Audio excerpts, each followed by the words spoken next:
கடல் பற்றி பேசுனா நீங்கள் சொன்னீங்க 130 வகையான நீரோட்டங்கள், அந்த நீரோட்டம் தான் மீனை கொண்டு வருது.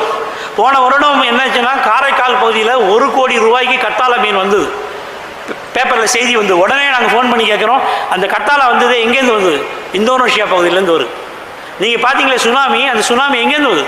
இந்தோனேஷியா பகுதியில் அந்த ஏற்பட்ட நிலநடுக்கம் தான் வந்தது. கல்பாக்கம் 5 கிலோமீட்டர் வரைக்கும் நான் ஆய்வு பண்ணேன், கூழாங்குளம் 5 கிலோமீட்டர் வரைக்கும் ஆய்வு பண்ணேன், நல்லா இருக்குன்னா நம்பாதீங்க. ஏன்னா சொமாலியா பகுதியில் ஏற்படக்கூடிய மாற்றங்கள் கல்பாக்கத்தையும் கூழாங்குளத்தையும் அழிக்கக்கூடிய தன்மை உள்ளது.